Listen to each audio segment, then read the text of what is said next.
What is up, everyone? Welcome back to the channel. We're back at it with another week of college football. This is week 3. Coming at it with it. New rankings, new matchups. First matchup is Friday night, 6:30. We have Indiana versus another FCS program. It's going to be another one of those kind of weeks. We're going to have some good games, and we're going to have a lot of bad games. And I know there's a lot of people who are like, oh my God, NFL has bad games too. I was watching this guy, he's like, you get banger after banger when it comes in. Nah, that's a lie. But we got Indiana versus the Sycamores. I don't have this game being close in the slightest. It's going to be, I have them 50-0. And when you play FCS programs, there's not really much to say about it. Next, we have this Big Ten matchup. First game of the week, Oregon versus Northwestern. Do I have a upset?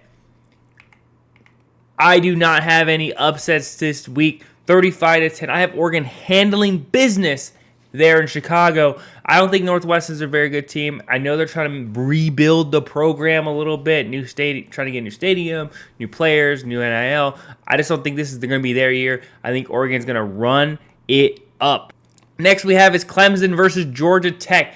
Clemson's coming off of a rough start of the season. I know they just came off a nice big fat L to LSU, but do you think that the bells are going to start to ring? Will the bells start ringing? Yes, they will. The bells are ringing. I have Georgia Tech winning this 31-28. I think Georgia Tech is going to come out here with style points on them. It's going to be in Georgia Tech. The Hornets are going to flex on Clemson. Clemson not going to know what to do. They're coming off of Aria loss. They're going to think this is an easy cakewalk. But Georgia Tech's going to come out here with a W. Next we have is Oklahoma versus the Temple Owls. I don't have much to say about this.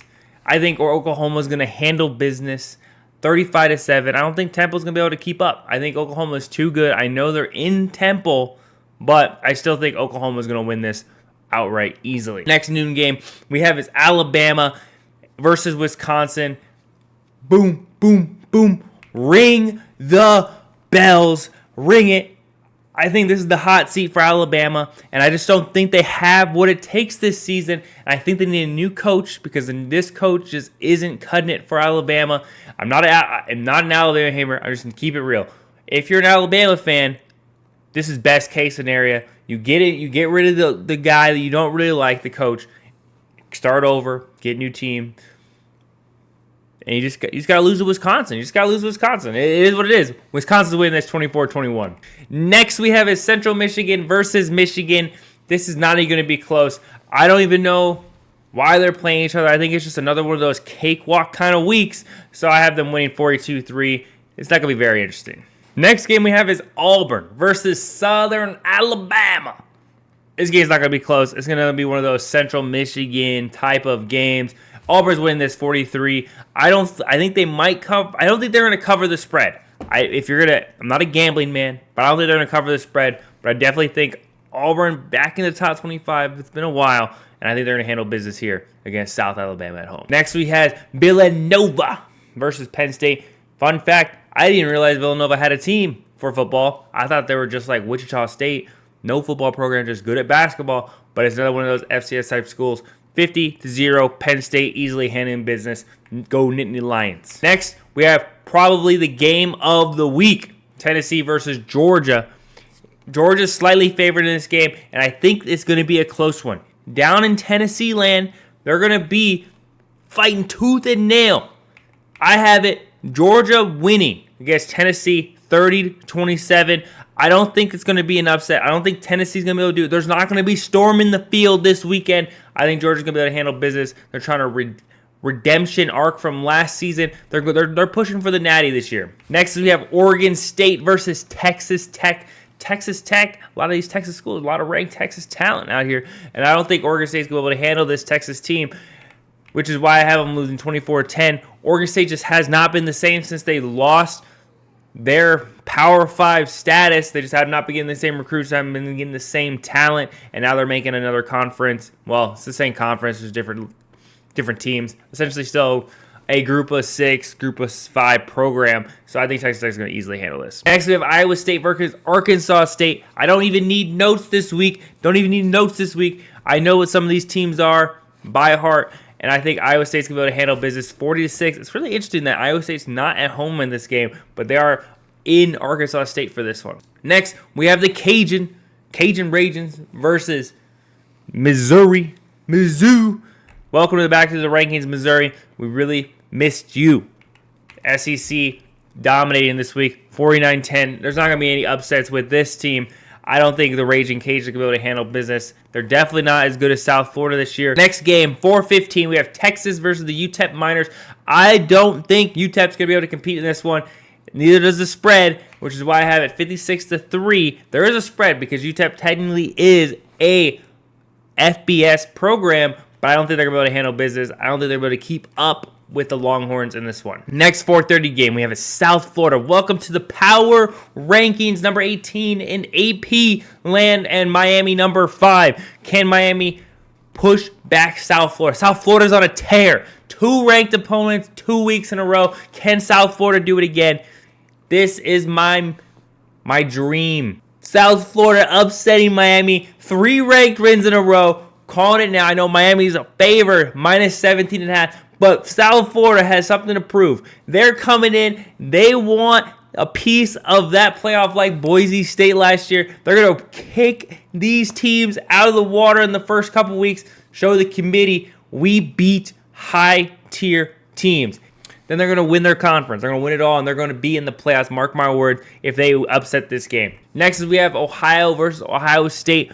It's crazy to think that Ohio State and Ohio are not on equal footing when it comes to quality, and Ohio State's biggest rival is Michigan and not the other school within their own state. But I don't think Ohio's going to be able to keep up. The Bobcats just aren't as talented, definitely not as good as Ohio State, so I have them winning 42-10 against the Bobcats. Next prime time game we have is Illinois versus Western Michigan. Western Michigan is not upsetting this one. I know you were waiting for those sirens to go, but I think Illinois, welcome to the top 10, by the way, are going to handle business 35-3 in this one. Next primetime game, Ole Miss versus Arkansas. You know how I feel about Ole Miss and South Carolina, but I don't think Ole Miss is gonna give up this one. They were close last week. I had the upset last week. I was calling it. I said Kentucky is a sleeper program. Yes, Kentucky couldn't handle business in the fourth quarter, but they were in it, if not potentially winning that game. If all the cards fell properly, they were in that game to the very end. But I have Ole Miss winning this game 28-14. Ole Miss is not going to fumble the bag this week. They're not going to keep it close. I think Arkansas is going to score a garbage time 7 points near the end, but I think Ole Miss is going to be able to be in a commanding position this entire game. Next prime time could have been greatness when it came to the game, LSU versus Florida, but Florida had to go and lose to South Florida, and LSU is going to be able to handle business. It's going to be another situation like the previous pick where Florida's going to have like 10 points. LSU's going to be commanding this game, and Florida's going to score maybe a late-time touchdown and try to come back, but it's just not going to be enough. LSU's going to run away with this one. Next Saturday night game we have is Notre Dame versus Texas A&M. Notre Dame is favored in this one, but I have the upset, close one, ringing the bells. I think Texas A&M is going to be able to handle business here fighting the Irish, and I think it's going to be very close. One score, under 20 points per team, and it's going to be a dogfight to the very end. But I would say if Notre Dame comes out on top, I wouldn't be surprised. Next Saturday, prime time, Vanderbilt versus South Kakalaki. Is Vanderbilt dream alive like last year? They were ranked there near the end of the season after that big upset. Can they come back? So you know how I feel about South Carolina. South Carolina, Ole Miss, Utah, all of these teams are overrated. They have all these high ranks, all these aspirations, all these dreams, and they just are crumbling down near the end of the season, where they lose to these random fluff teams. And that being said, we have ourselves another upset, 28-24. Vanderbilt's coming back, baby. They're making a run for the SEC title. Okay, that might be a little much. The memes are flying. You know, we did see that South Florida pick earlier, but I do think that Vanderbilt has a chance this one to keep it close. And Vegas thinks so too with that -5.5. at home under the lights. Next Saturday evening game we have is Utah versus Wyoming. There's not much to say about this game. I don't think Wyoming's coming up with the upset against the Utah Utes. Whoop! So I have them winning. I've been winning 32-3 in this one. Not much to say about that. And then lastly, but not least, we have the Iowa Hawkeyes versus UMass. I know Iowa, close game against the Cyclones. It's 2 years in a row. I know the Hawkeyes are struggling. Their offense is struggling all the time. But I do have them winning 42-10 in this one. I know they were struggling against that other FCS opponent in the first week. And I think that they're going to probably have some issues in the first quarter like they did against Iowa State. And then they'll turn on the afterburners near the end and really score some points. But that's going to be it for this video. Please like and subscribe if you like this kind of content. Peace.